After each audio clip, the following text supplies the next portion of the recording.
Hey everybody, Jamie Sanmore back with another video for the Maine Morgue. I want to do something a little bit different this time around. We learned earlier today that the man, the myth, the legend that is and was Stan Lee passed away at the age of 95. Many of you may know Stan Lee is the man behind Marvel and creator of many of the superheroes that you see on TV and in movies today. I want to apologize if my voice sounds a little bit different. I'm dealing with a little bit of a sore throat, so you'll see me drinking throughout this video. Nothing alcoholic, folks. This is Diet Dr. Pepper. So there's that. I just want fans to know that I love the Marvel TV shows and movies. I love the DC movies and TV shows, but this video will mainly be talking about Marvel and all the great things about Marvel and the man Stan Lee himself. I wasn't going to do this video today. This was a video I was going to do in a few weeks, but I figured what better way to pay tribute to Stan Lee than to do this video today, the day of his passing. I'm a huge fan of the Marvel movies and TV series, like I said. Excuse me. And these shows are something that are near and dear to my heart because my brother, who passed away a couple of years ago, was a huge comic book guy. He loved the movies, loved the comics, all of it. I myself, and before I start talking about the subject of the video, I need to let you guys know that I am not a big comic book guy. I haven't been since I was a kid, but I've watched all of the movies and all of the TV shows, and I watch them all the time because I love them. And what this video is going to be about is ranking the Marvel Netflix universe, or Marvel Extended Universe, I guess you would call it, because I know they all interact with the movies. But I think you guys need to know that these shows, and Marvel specifically, are something that have helped me deal with the grief of losing my brother. And this was something that we would talk about when we talk to each other on the phone, and when we see each other at holidays. We would talk about what's going on in Marvel and DC, and this was something that bonded my brother and I. And I've watched every season of the Marvel Netflix series over and over and over again. I've probably seen each one 5 times, all the way through.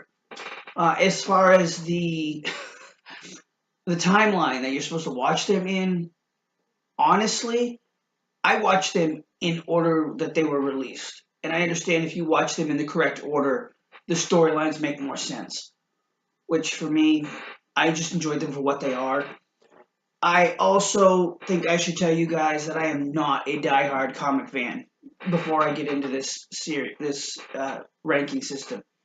I am not a huge comic book guy. I haven't read a comic book since I was a kid. I have a stack of comic books. It's probably this big, just with ones I really like. I have the Hawkeye series, the limited series 1 and 2. I also have the Ultimate Hawkeye limited series. Hawkeye is one of my favorite Marvel characters. So I want to let you guys know that I'm not a diehard comic fan. I'm a casual fan, but I do watch the movies and the TV series and all that, and I'm well versed in that kind of stuff. So I'm going to rank the 11 to date Marvel Netflix series. So here we go. Number 11 is Luke Cage Season 2. This show is not terrible, and I don't hate any of these series, any of these seasons at all. I enjoy them all. But for me, Luke Cage Season 2 was not as strong as Season 1. I think Luke Cage was a different character, and it was a difference that I didn't expect. I mean, Season 1, shot the roof off the place. And I know they canceled Luke Cage. And I'm kind of hoping for a revival of Luke Cage with a revival of Iron Fist, where they do the hero for hire storyline, but that's neither here nor there. Number 10 is Jessica Jones season 2. And for the very much the same reasoning as Luke Cage season 2 being in the number 11 spot, I think this second season of Jessica Jones falls flat on several planes. I wanted more of the Purple Man, which was a great character, a great actor played that character, and the way we saw it in the trailers and stuff leading up to the premiere on Netflix was we were going to get more of the Purple Man, even though he was dead. And we got, what, maybe 5 or 10 minutes total over, 2 or 3 episodes, I think it was.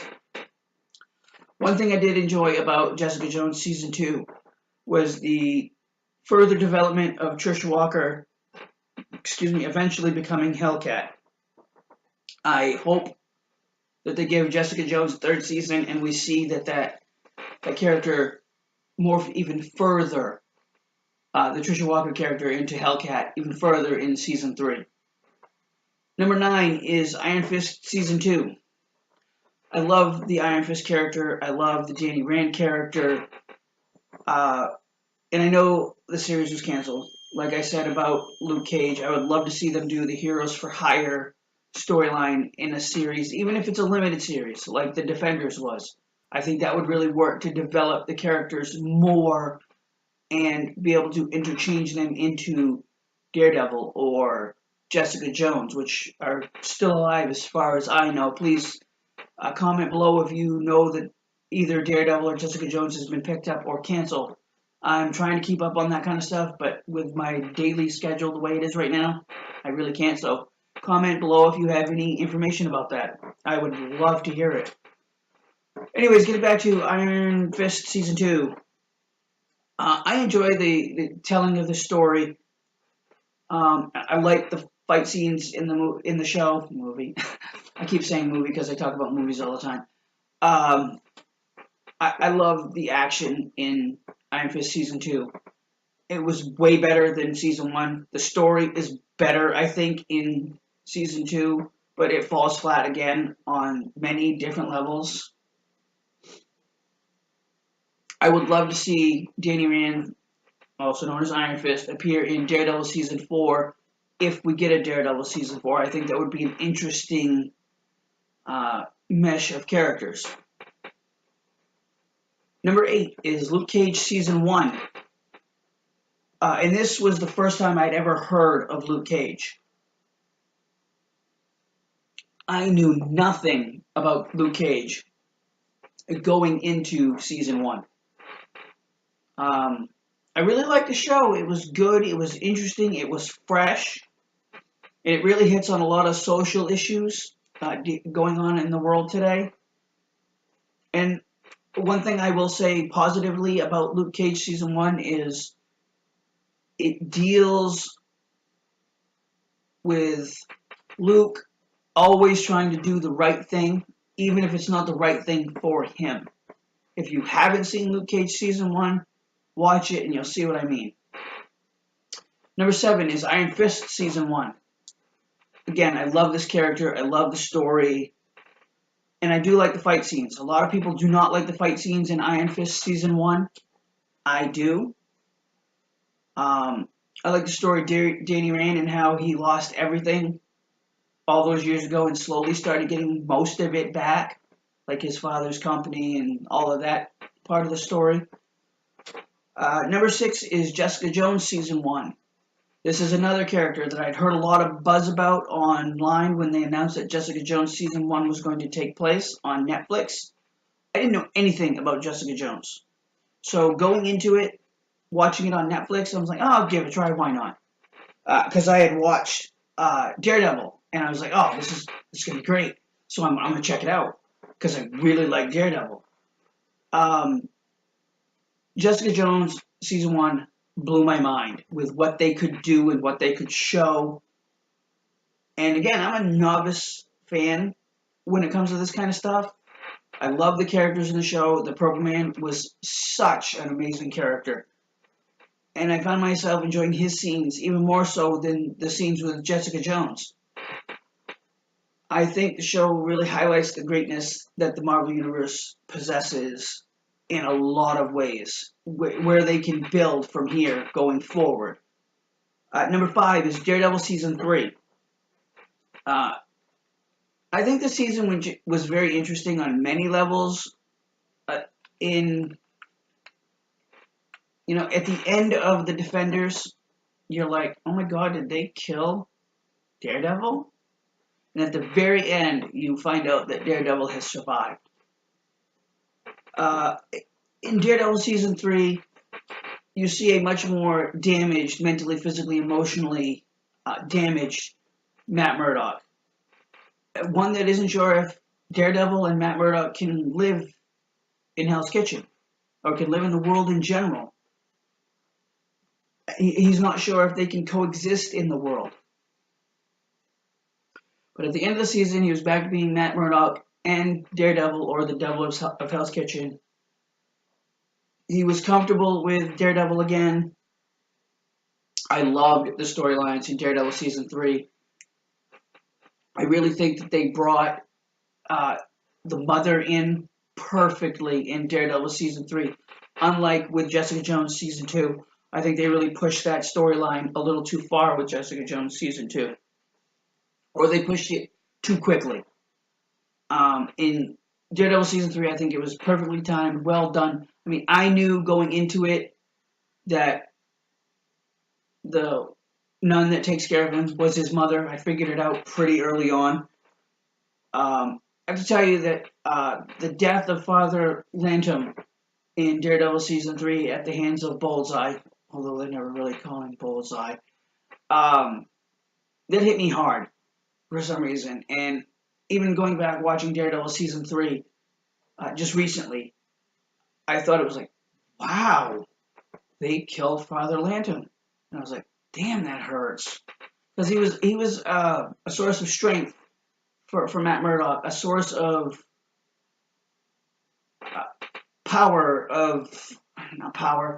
a source of positivity in Matt Murdock / Daredevil's life. And for that to be taken away by Bullseye was just very powerful at that time during the series. Again,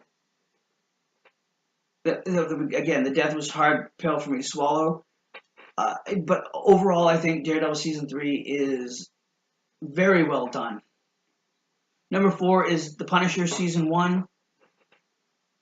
Awesome show. I really feel for the Frank Castle character. I mean, who wouldn't want revenge on the people that murdered your wife and your 2 children? I mean, every story is based on revenge. I mean, horror. I mean, come on. Horror is slathered with revenge stories. Excuse me. And, Frank Castle is such a great character. The Punisher is such a great character. And I wasn't sure it could work as a television series. It works better, in my opinion, as a feature-length film. But never should he be a supporting character. He should always be the star. And I'll get to this in just a few minutes. More on that in a few minutes. The storylines in this show are great. The fact that they bring Karen Page into Punisher and make her a reoccurring important character in the series is great. I think she's always stood by Frank, and she will always stand by Frank Castle, and that's just the type of character Karen Page is. Number 3 is The Defenders. I love this team up, and I'm not real big on team up shows or movies. Excuse me. Mainly because it's too convoluted at times. I think the Avengers Infinity War is a perfect example of too many characters. You can't really pay attention to them all. Infinity War does a great job of that, but there are times when you're like, okay, who's this again? What are they doing? A lot like Civil War. During Captain America Civil War, I was thinking, okay, whose side is this character on again? Because I've only seen that movie once, and it was very confusing to me. So was Infinity War, which I've Still haven't watched yet, again. I've only watched it all the way through once. But this team up in Defenders was very well done, very well put together. There wasn't really any character that didn't fit and didn't work. And I'm not just talking about the Defenders, I'm talking about the supporting characters as well. They all worked well in this storyline. I like the reluctant Daredevil at the very beginning where he's like, okay, wait a minute, what is going on here? And then you got Jessica Jones who's like, I don't really care about the ninjas and all of this other mystical crap. I just want to know what's going on. I thought it was very well done. She was like, what the hell is this hand bullshit? It's what she was saying. It's not what she said, but it's what she was saying. What she was thinking. And, Jessica Jones and Claire Temple, along with Colleen Wing, they're the glue that hold the Defenders together through the entirety of this series. And I think that's something that, even though they say it in the show, a lot of fans miss that. Number 2 is Daredevil Season 2. I talked about this a few minutes ago.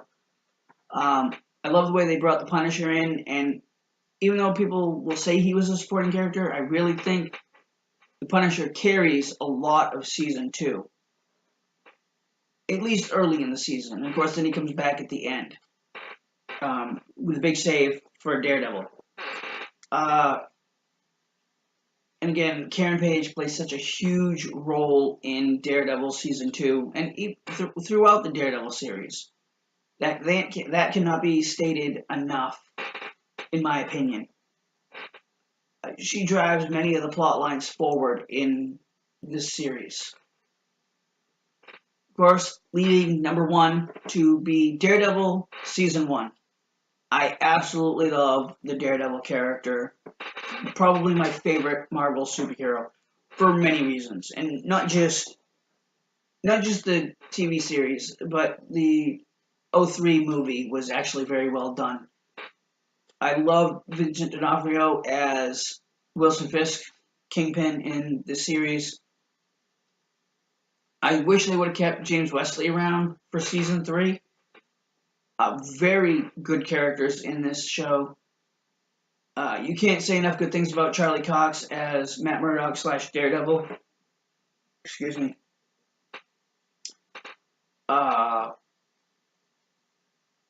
And getting back to James Wesley for a minute, his death really got me because he was such a close confidant to Wilson Fisk, and to have Karen shoot him repeatedly, it was like, damn.